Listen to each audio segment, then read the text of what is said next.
राम राम जी। आत्म मंथन में आपका स्वागत है। अब मैं आपको एक और बड़ा अच्छा अपना एक्सपीरियंस बताने वाली हूँ। अभी 22 को मैं अपने अप्रैल 22 को ही मैंने आपको बताया था, मैं बड़ी बिज़ी थी तो वीडियोस भी नहीं आपको भेज पाई हूँ, भेजूँगी साथ साथ। तो अब मैंने आपको एक चीज़ बतानी है, ठीक है। उसके लिए भी आप हैरान हो जाओगे कि अच्छा ऐसा भी मारुति कर सकते हैं। अब वहाँ किसी ने मुझे बताया, हम लोग शिमला से थोड़ा सा पहले, हल्का सा पहले था, तो वहाँ पर उनके विवाह का जो है पूरा प्रोग्राम था, मेरी फ्रेंड की बिटिया का।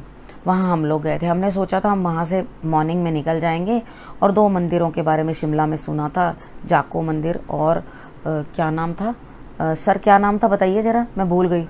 संकट मोचन, हाँ, संकट मोचन हनुमान जी का मंदिर। तो हमने कहा इन दोनों के दर्शन हमने करने। हम लोग सुबह सुबह अर्ली मॉर्निंग निकल गए तो वहाँ पर, क्योंकि संडे निकल चुका था, मंडे का दिन था, तो कोई रश नहीं था, बिल्कुल खुले दर्शन हुए, आराम से हम लोगों ने दर्शन किए। जो लोग मेरे साथ जुड़े हुए हैं स्टेटस में या ग्रुप में, उन सब ने वो पिक्चर्स भी देखी हैं।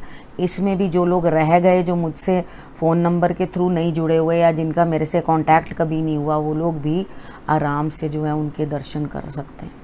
हम लोग पहले गए संकट मोचन, फिर उसके बाद हम गए जाको मंदिर देखने। जाको मंदिर में काफ़ी ऊंची जो है बनी हुई है मूर्ति।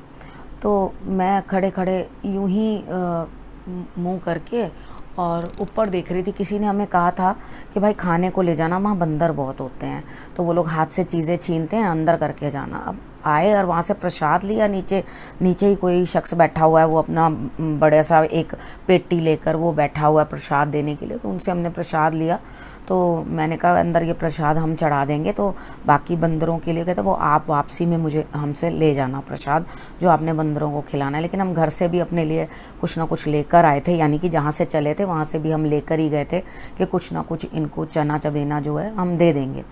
उसने कहा, मैंने कहा आपको तो जानते हैं, आपके तो यहाँ से कुछ नहीं लेते होंगे।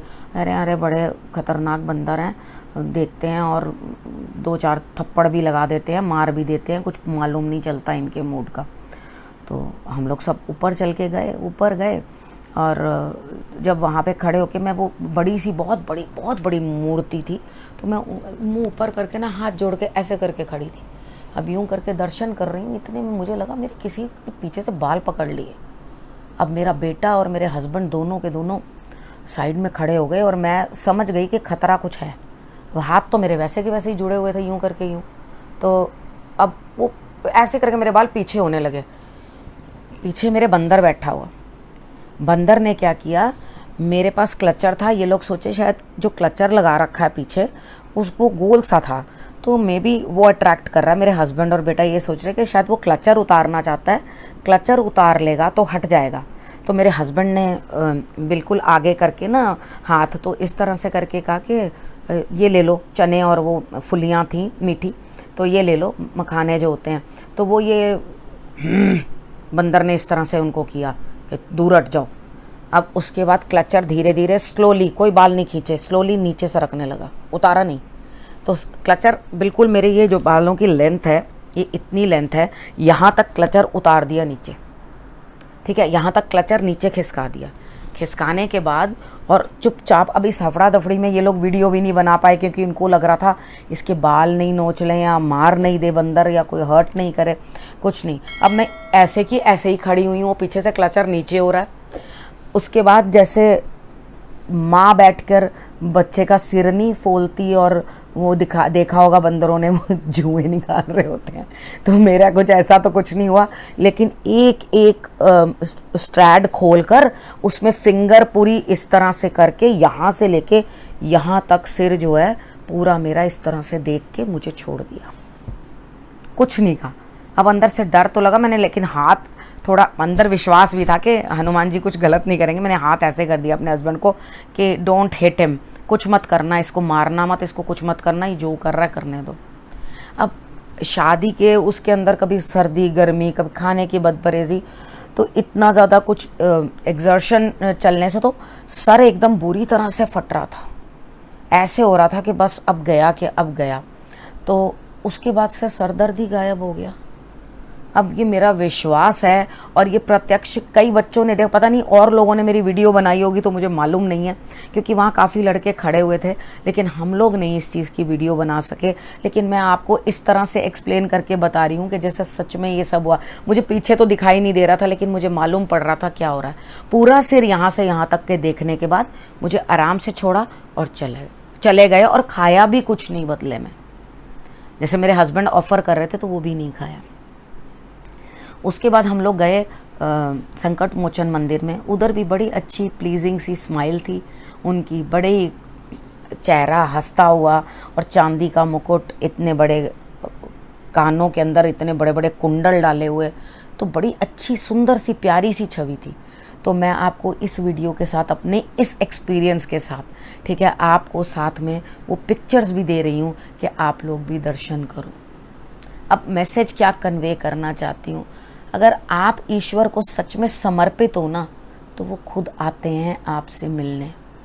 हम लोग ज्योतिष में सबको ये कहते हैं, अगर आपकी मूर्ति छोटी है तो उसमें प्राण प्रतिष्ठा नहीं होती, बड़ी वाली में प्राण प्रतिष्ठा हो जाती है। प्राण प्रतिष्ठा भाव से होती है, मूर्ति की साइज से नहीं। वो बता देते हैं आप उनको, जहाँ ये कहो कि हाँ हम जरा सा अहंकार कर रहे हैं या हम आगे बढ़ रहे हैं, वो अपनी छवि आपको दिखा देते हैं। इसी तरह से एक बार, इसी के साथ ही अटैच कर देती हूँ, इसी तरह से एक बार हम लोग गए घूमने के लिए, और वहाँ पर सीतामढ़ी मंदिर था। वहाँ पर सीता ने अपना समय गुजारा था, और वहाँ पर सीता जब लव कुश वगैरह हुए तो वो वहीं थे। वो बड़े पता चल रहा था कि एक्चुअली बहुत प्यारी सी जगह है। तो मैं हाथ बांधे हुए चुपचाप नीचे सीढ़ियों पे उतरती जा रही थी, क्योंकि जब भी मैं जाती हूँ नेचर के पास या कहीं कुछ देखने घूमने, तो मैं हमेशा मग्न हो जाती हूँ उसी चीज़ को देखने के अंदर, क्योंकि मुझे बड़ा अपील करती है नेचर, ठीक है। तो मैं एक एक चीज़ को निहारना शुरू कर देती हूँ।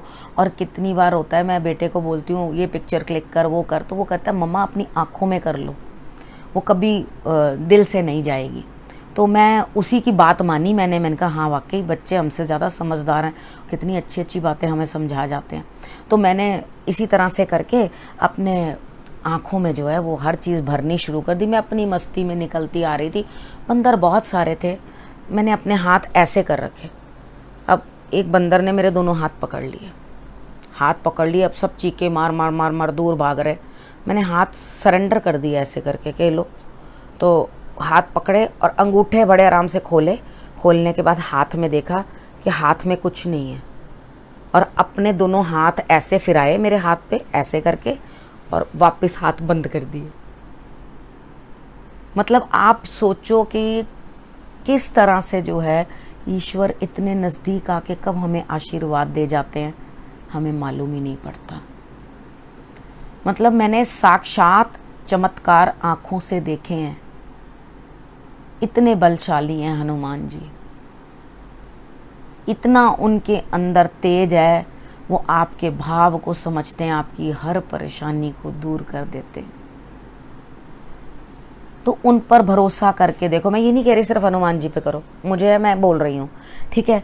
आपको जो भी इष्ट हैं उन पे इतना संपूर्ण विश्वास करो कि आपको जो है देखते रहें, आपके नज़दीक आ जाएं, आपको समझ जाएं। मैं और भी बातें बताती रहूँगी आपको, अपने एक्सपीरियंसेस शेयर करती रहूँगी, किस तरह से चीज़ों को मैंने समझा है, किस चीज़ों से मैं चीज़ों को समझकर उन चीज़ों से बाहर निकली हूँ। जो मैंने खुद एक्सपीरियंस किया है वो चीज़ें आपको बताती रहूँगी ताकि आपको भी समझ में आए। आज एक किसी बच्चे ने मुझे मैसेज भी लिखा था, मुझे आपसे सीखने को बहुत कुछ मिलता है। खुश रहो बच्चे, आप सुन लेते हो मेरी बात, बड़ा आभार। आप समझ लेते हो मेरी बात, बड़ा आभार, ठीक है। आप सुनते रहो, समझते रहो, मोटिवेट होते रहो, और अपने अंदर, अपने मन के अंदर ईश्वर को बसा कर रखो। अगर आप ईश्वर को बसा कर रखोगे तो सचमुच में वो आपके अंग संग रहेंगे, ठीक है। अब इस विषय को यहीं समाप्त करती हूँ, अगले विषय के साथ फिर से मिलने आऊँगी आपके साथ। तब तक के लिए नमस्कार।